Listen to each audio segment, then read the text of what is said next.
Күйеуі бөлек бюджет енгізді. Бірақ 6 айдан кейін өзі өкінді. Айгүлдің өмірі бір күннің ішінде астан-кестең болды. Таңертең әдеттегідей жұмысқа барған. Ештеңеден күмәнданбаған. Бірақ түске қарай барлық қызметкерлерді үлкен мәжіліс залына жинады. Компания басшысы ауыр күрсініп тұрып, филиалдың толық жабылатынын хабарлады. Құрметті әріптестер, компания шығындарын азайту туралы шешім қабылданды. Өкінішке қарай бүгіннен бастап бұл бөлімнің жұмысы тоқтайды. Залда үнсіздік орнады. Кейбір қызметкерлер көз жасына ерік берді. Бірі телефон алып отбасына хабарласты. Ал Айгүл орнынан тапжылмай отырып қалды. 10 жылдан астам еңбек еткен жұмысы бір сәтте аяқталды. Кешке үйіне қайтқанда қолында тек еңбек кітапшасы мен аз ғана өтемақы бар еді. Үйдің есігін ашқанда Медет теледидар қарап отырған. «Келдің бе?» деді ол жай ғана. «Иә. Бүгін бізді қысқартып жіберді». Медет үнсіз басын изеді. Айгүл оның қасына отырып, «Біраз уақыт жаңа жұмыс іздеуіме тура келеді» деді. Ол күйеуінен жылы сөз күтті. Бірақ Медет мүлде басқа әңгіме бастады. «Айгүл, мен де осы туралы ойлап жүрмін. Осы айдан бастап бюджетті бөліп жүргізейік». Айгүл таңырқап қалды. «Қалай бөлек? Коммуналдық төлемдерді тең бөлсеміз. Азық-түлікті де жартылай аламыз. Ал қалған шығындарыңды өзің төлейсің. Бірақ мен жұмыссыз қалдым ғой. Сондықтан тезірек жұмыс табуға ынтаң болады». Бұл сөздер Айгүлдің жүрегіне пышақтай қадалды. 5 жыл бойы олар бәрін бірге жоспарлап келген. Қуанышты да, қиындықты да бірге көтереміз деп үйленген еді. Ал бүгін күйеуі қиын сәтте оған арқасын берді. Айгүл ештеңе демеді. Тек бөлмесіне кіріп көз жасын ешкімге көрсетпей жылады. Келесі күні таңертең күтпеген жағдай болды. Айгүл ас үйде шай дайындап жүргенде жуынатын бөлмеден Медеттің дауысы естілді. Телефоны дауыс зорайтқышта екен. «Анашым, кеше айтқаныңызды істедім. Бөлек бюджет туралы сөйлестім». Телефонның ар жағынан Айдана ханымның дауысы шықты. «Дұрыс жасадың, балам. Әйел адамға еркіндік берсең, мойныңа мініп алады. Ақшасы жетпесе өзі-ақ жұмыс табады. Сен оның асыраушысы болып өмір бойы жүрмеуің керек». Ол ренжіген сияқты. Ренжісін, кейін рахметін айтады. «Қазір қатал болмасаң, ертең кеш болады». Айгүлдің жүрегі мұздап кетті. Демек, бұл Медеттің емес, енесінің ақылы екен. Ол үнсіз ғана бөлмесіне кіріп кетті. Сол күні бір шешім қабылдады. Енді ешкімнен ештеңе сұрамайды. Ешкімге жалынбайды. Өз өмірін өзі өзгертеді. Келесі апталар өте ауыр өтті. Жоғары жалақысы бар жұмыс табылмады. Бірнеше сұхбатқа барды. Бір жерде тәжірибесі артық деді. Екінші жерде жасы үлкен деді. Үшінші жерде жалақы тым төмен болды. Бірақ таңдау жоқ еді. Ақыры қаланың шетінде орналасқан шағын компанияға жұмысқа орналасты. Жалақысы бұрынғысынан 1,5 есе аз болатын. Сол кеште Медет күлімдеп, «Жарайсың, көрдің бе? Бөлек бюджеттің пайдасы тиді. Тез жұмыс таптың». Айгүл ештеңе демеді. Ішінен ғана, «Бұл менің емес. Сенің кім екеніңді көрсеткен сынақ болды», деп ойлады. Сол сәттен бастап олардың бір шаңырақтың астындағы өмірі бұрынғыдай отбасының емес, бір пәтерде бірге тұратын екі бөтен адамның өміріне айналды. Бөлек бюджеттің нағыз бет-бейнесі. Айгүл жаңа жұмысына үйренуге тырысып жүрді. Таңғы 6-да тұрады. Автобуспен қаланың арғы шетіне 1,5 сағат жол жүреді. Кешке шаршап-шалдығып әрең үйге жетеді. Жалақысы бұрынғыдан әлдеқайда аз болғандықтан әр тиынын есептеп жұмсауға мәжбүр еді. Бұрын күн сайын ішетін сүйікті кофесінен бас тартты. Түскі асты дәмханадан емес, үйден дайындап алып баратын болды. Жаңа киім алу, сұлулық салонына бару, фитнеске жазылу, бәрі өткен күннің естелігіне айналды. Ал Медеттің өмірінде еш өзгеріс болған жоқ. Жұмыстан келген сайын қымбат мейрамханадан тағамға тапсырыс береді. Жұма сайын жақсы коньяк алып келеді. Достармен демалып ештеңеден таршылық көрмейтін. Бір күні кешке курьер үлкен қораппен пицца келді. Үйдің іші хош иіске толды. Айгүл ас үйде қарақұмық ботқасын жылтып жатқан. Медет қорапты ашып. Иісі қандай керемет. Теңіз өнімдері қосылған пицца екен деп мәз болды. Бір тілімін қолына алып, жегің келе ме? Деп сұрады. Айгүл үндемей басын көтерді. Әрине болады. Бірақ жарты ақшасын картама аударасың. Бюджетіміз бөлек қой. Медет күліп жіберді. Оған бұл жай ғана әзіл сияқты көрінді. Ал Айгүл үшін бұл әзіл емес еді. Бұл жүрекке қадалған тағы бір ауыр сөз болатын. Ол ештеңе демеді. Шайын ішіп үстелден үнсіз тұрып кетті. Сол түні ұзақ ұйықтай алмады. Бір кездері осы адам мені барынан артық жақсы көремін дейтін еді.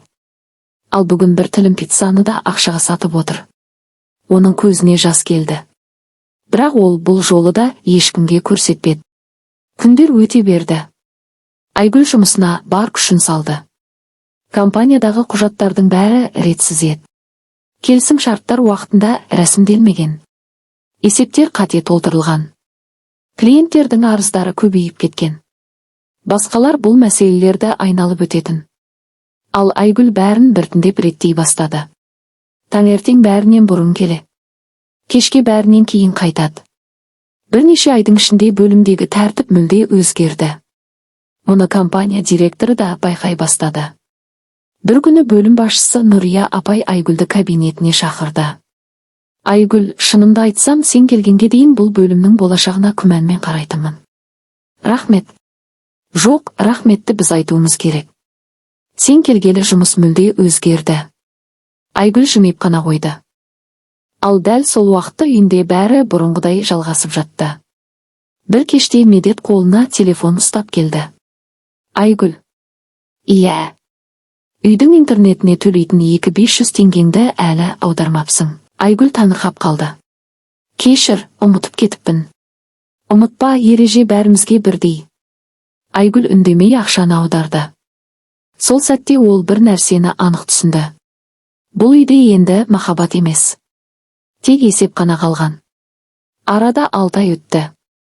Айгүл бұрынғы ұялшақ, жасық әйел емес еді. Қиындық оны шыңдап жіберген болатын. Ал дәл сол күндері компания басшылығы күтпеген шешім қабылдады. Бұл шешім Айгүлдің ғана емес, Медеттің де өмірін түбегейлі өзгертетін еді. Жалғасы бар. 3 бөлімде Айгүл бөлім басшысы болып тағайындалып, жалақысы Медеттен әлдеқайда жоғары болады. Бірақ ол Медетке бұл туралы бірден айтпай. Сол жексенбінің қалған бөлігі ауыр үнсіздікпен өтті. Артур көлікке отырған бойда қабағын түйіп, әйеліне ренішпен қарады. Оның ойынша Құндыз тым сараңдық танытып, анасының көңілін қалдырған еді. Ал Құндыз үндемеді. Ол ешкіммен дауласпады, ештеңені дәлелдеуге тырыспады. Тек ішінен нақты жоспар құрып отырды. Дүйсенбі күні кешке жұмыстан келген соң, Құндыз ноутбугын ашып, саяжайда ешкімге білдірмей түсіріп алған суреттерді компьютерге жүктеді. Содан кейін оларды интернеттегі сурет арқылы іздеу жүйесіне салды. Бірнеше секунд өтті. Экранда 100-ден астам нәтиже пайда болды. Құндыздың ерінде мысқыл аралас күлкі байқалды. Күдігінің бәрі рас болып шықты. Ешқандай атақты дизайнер болмаған. Барлығы өтірік еді. Алғашқы шыққан сілтеме бабандарға арналған сайтқа алып барды. Ондағы мақаланың атауы: күркені өз қолыңмен жасауға арналған тегін жобалар. Гаухар ханым көрсеткен күркенің суреті дәл сол жерде тұр екен. Жасанды тоғанның суреті болса Қытайдың арзан пластик бассейндерін сататын интернет дүкенінен алынған. Ал гүлге көмкерілген альпілік төбенің суреті. Құрылыс қалдықтарының көмегімен бақшаны қалай әдемілеуге болады деген мақаладан көшіріліпті. Яғни бүкіл жоба интернеттен көшірілген суреттер ғана болып шықты. Оларды түрлі түсті қағазға шығарып, әдемі папкаға салып қойған. Бар мақсаты бәрін қымбат әрі шынайы етіп көрсету. Құндыз басын шайқап қойды. Демек, мені ақымақ санапты. Келесі 2 күн бойы ол ештеңе болмағандай жүрді. Енесіне де, күйеуіне де бір ауыз ауыр сөз айтпады. Барлығы бұрынғыдай көрінді. Сәрсенбі күні таңертең Құндыз таңғы ас ішіп отырып, бүгін қаланың арғы бетіне барамын. Жаңа кофе жеткізушісімен кездесуім бар деді. Артур ештеңеден күдіктенген жоқ. Әдеттегідей жұмысына кетіп қалды. Ал Құндыз көлігінің бағытын мүлде басқа жаққа бұрды. Ол бірден Рассвет бау-бақша серіктестігіне қарай жол тартты. Саяжайдың темір қақпасы жартылай ашық тұр екен. Құндыз көлігін сыртқа қалдырып ақырын ішке кірді. Бірақ ол күткен көріністі көрмеді. Ешқандай атақты дизайнер жоқ. Ешқандай қымбат техника жоқ. Ешқандай элиталық құрылысшылар да жоқ. Орнына ескі, өңі кеткен жұмыс киімін киген екі ер адам көлеңкеде темекі тартып отыр екен. Жанында ең арзан қарағай тақтайлары үйіліп жатқан. Тақтайлардың беті өңделмеген. Қара түйіндері көрініп, шайыра ағып тұр. Бір шетте кәдімгі сұр қиыршық тас үйіліп қалған. Ал әлгі екі жұмысшы еш асықпай, сапасы төмен ағаштарды шегелеп болар-болмас қаңқа құрастырып жатыр еді. Құндыз бірден түсінді. 300 000 теңгенің жобасы емес. Бар болғаны ең арзан материалдардан жасалып жатқан қарапайым күрке ғана еді. Өзі қойған ереже өзіне қарсы шықты. Айгүлдің қызметі өскен сайын табысы да тұрақты түрде көбейе бастады. Жаңа қызметте өзін керемет қырынан көрсетті. Ұжым оны сыйлайтын, басшылық сенім артатын. Бірақ үйдегі жағдай өзгермеді. Медет бұрынғысынша бәрін есеппен өмір сүрді. Коммуналдық төлемдерді екіге бөліп, әр шығынды тиынына дейін есептеп отыратын. Айгүл де еш қарсылық білдірмеді. Өйткені бұл ережені өзі емес, Медет енгізген еді. Күздің соңғы айы болатын. Бір күні Медет жұмыстан көңілсіз оралды. Кешкі ас үстінде үнсіз отырды. Айгүл ештеңе сұрамады. Біраз уақыттан кейін Медет ауыр күрсінді. Біздің компанияда біраз өзгерістер болып жатыр екен. Не болды? Сыйақыларды уақытша тоқтатты. Оның үстіне жалақының бір бөлігін кешіктіретін болды. Айгүл үнсіз тыңдап отырды. Біраз қиын болып тұр. Түсінікті. Осыдан кейін тағы үнсіздік орнады. Бірнеше күннен соң Медет ас үйге келді. Дауысы бұрынғыдай сенімді емес еді. Айгүл. Иә. Менің бір өтінішім бар еді. Айгүл оған сабырмен қара. Айта бер. Осы айда көліктің несиесін төлеуім керек. Ақша сәл жетпей тұр. Келесі айда қайтарып беремін. Айгүл бір сәт үнсіз қалды. Сосын жай ғана. Бұл сенің жеке шығының ғой. Медет аң-таң болып қалды. Иә. Бірақ, бізде бюджет бөлек емес пе? Бұл сөз Медеттің өз жүрегіне оқтай қадалды. Дәл осы сөйлемді кезінде өз айтқан еді. Айгүл ешқандай кекесінсіз, ешқандай ашусыз айтты. Тек бұрынғы ережені есіне салды. Медет үндемей қалды. Келесі күні Айдана ханым ұлына телефон соқты. Қалайсың, балам? Жақсы. Даусың бір түрлі ғой. Медет болған жағдайды айтып берді. Айдана ханым ашуланып кетті. Әйелің ақша тауып алған соң өзгеріп кетіпті. Жоқ, мама. Қалай жоқ? Көмектеспей ме? Медет ұзақ үнсіз отырды. Сосын баяу ғана. Ол тек мен қойған ережені орындап жүр. Телефонның ар жағында үнсіздік орнады. Айдана ханымның да айтар уәжі қалмады. Өйткені расында да бәрі Медеттің өз шешімі болатын. Сол кеште Медет ұзақ ойланды. Айгүлге қарады. Ол ноутбугын ашып, ертеңгі жиналысқа дайындалып отыр екен. Жүзінде тыныштық. Көзінде бұрынғы мұң жоқ. Бірақ бұрынғы мейірім де жоқ еді. Сол сәтте Медет бір нәрсені анық түсінді. Айгүлдің табысын емес, оның сенімін жоғалтқан екен.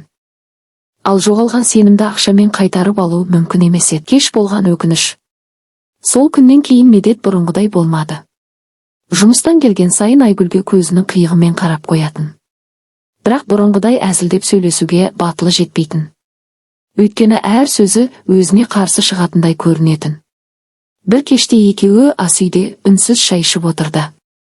Медет ақырын ғана сөз бастады. Айгүл. Иә. Біз бұрынғыдай өмір сүре алмаймыз ба? Айгүл кесесін жайлап үстелге қойды. Қалай бұрынғыдай? Бәрі ортақ болған кезіміздегідей. Айгүл мұңая жымиды. Медет. Бұрынғыны сен өзің өзгерттің ғой. Медет басын төмен түсірді. Айгүлдің айтқаны өтірік емес еді. Сол түні Медет ұзақ ұйықтай алмады. Үйленген күндері есіне түсті. Айгүлдің алғаш рет осы үйдің табалдырығын аттаған сәті. Екеуінің армандары, бірге жинаған ақшалары, бірге таңдаған жиһаздары, бәрі көз алдынан өтті. Бір кезде өзі, мен сені қандай жағдай болса да қорғаймын деген еді. Ал Айгүл жұмыссыз қалған күні сол уәдесін өзі бұзды. Ертеңіне Медет жұмыстан ертерек шығып гүл сатып алды. Үйге келгенде Айгүл әлі келмеген екен. Ол алғаш рет кешкі асты өзі дайындады. Үстелді жинап қойды. Айгүл үйге кіргенде таңғалып қалды. Бірдеңе болды ма? Медет үнсіз гүлді созды. Кешірші. Айгүл гүлге қарады. Сосын Медетке көз тастады. Не үшін? Барлығы үшін. Сол күні жаныңда болмағаным үшін. Саған сенім емес, талап қойғаным үшін. Анамның сөзіне ергенім үшін. Даусы дірілдеп кетті. Мен қателестім, Айгүл. Айгүл ұзақ үнсіз тұрды. Сосын жай ғана орындыққа отырды. Білесің бе, Медет, маған ақша жетпегені ауыр болған жоқ. Мен автобуспен де жүре алдым. Арзан киімде кидім. Үйден тамақты тасыдым. Бірақ, жұмыссыз қалған күні сенің мені жалғыз қалдырғаның. Сол ешқашан ұмытылмайды. Медеттің көзіне жас келді. Мен бәрін түзеткім келеді. Кейбір нәрсені түзетуге болады. Ал кейбір жара өмір бойы із болып қалады. Айгүлдің даусы өте сабырлы еді. Ашу жоқ. Айқай жоқ. Тек шындық қана бар. Бірнеше күннен кейін Медет күтпеген қадам жасады.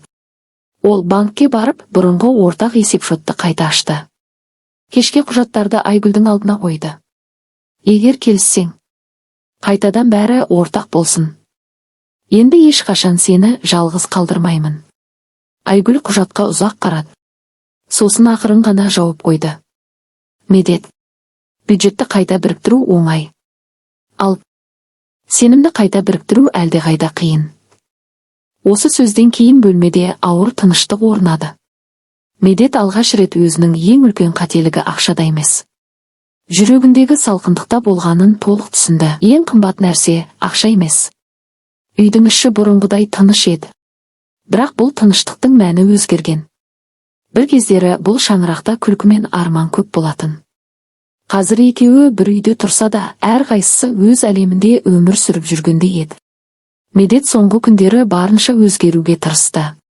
Таңертең шайды өзі дайындайтын. Кешке жұмыстан ертерек келіп, үйдің шаруасына көмектесетін. Айгүлдің ауыр сөмкесін үнсіз алып жүретін. Бірақ Айгүлдің жүрегіндегі мұз әлі ерімеген еді. Бір күні кешке Медет жайлап сөз бастады. Айгүл, демалыс күні бірге серуендеп қайтсақ қалай? Айгүл оған сабырмен қара. Жарайды. Бұл соңғы бірнеше айдағы оның алғаш рет ұсынысқа келіскен еді. Екеуі қалалық саябаққа барды. Бұрын дәл осы жерде ұзақ серуендеп болашақтары туралы армандайтын. Бүгін болса екеуі үнсіз жүрді. Бір кезде Медет тоқтап қалды. Сен өзгердің. Айгүл күлімсіреді. Иә. Бұрын бәрін менен сұрайтын едің. Қазір өзің шешім қабылдайсың. Өмір үйретті. Ал мен үйреттім. Айгүл оның көзіне тіке қарады. Иә, Медет. Сен маған ең үлкен сабақты үйреттің. Адам ең қиын күнде кімнің жанында қалатынын дәл сол кезде түсінеді. Осы сөз Медеттің жүрегіне қатты батты. Ол басын төмен түсірді. Егер уақытты кері қайтара алсам. Өкінішке қарай, өмірде ондай мүмкіндік жоқ. Бірақ әр адам болашағын өзгерте алады. Бір аптадан кейін Айгүл жұмыстан ерекше қуанышты оралды. Компания оған жаңа жобаны басқаруды тапсырған еді. Сонымен бірге қызметтік көлікпен қосымша сыйақы берілетін болды. Медет бұл жаңалыққа шын жүректен қуанды.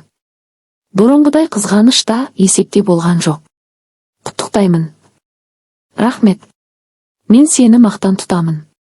Айгүл алғаш рет бірнеше айдан бері шынайы жымиды. Осы сөзді бұрын айтқаныңда бәрі басқаша болуы мүмкін еді. Сол түні Медет ұзақ ойланды. Ол түсінді. Отбасын ақша ұстап тұрмайды. Отбасын сенім ұстап тұрады. Қиындық келгенде бірге күрес алмаған адам, қуаныш келгенде де шынайы бақытты бола алмайды.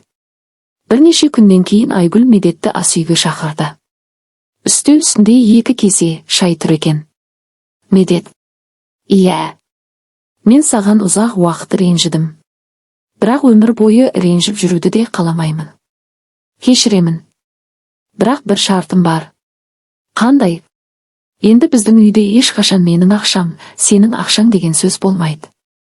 Қандай қиындық келсе де бірге қарсы аламыз. Егер тағы да біреуіміз сүрінсек, екіншіміз қолынан ұстап тұрғызамыз». Медеттің көзіне жас келді. «Уәде беремін. Енді ешқашан сені жалғыз қалдырмаймын». Айгүл оның қолын жайлап ұстады. Сол сәтте екеуі де түсінді. Нағыз байлық банк шотындағы ақша емес. Нағыз байлық қиын күнде қасыңнан кетпейтін адам. Соңы өмірлік сабақ, отбасы табысты бірге жұмсау ғана емес, қиындықты бірге көтеру. Ақша жоғалса қайта табылады, ал сенім жоғалса оны қайтару өте қиын.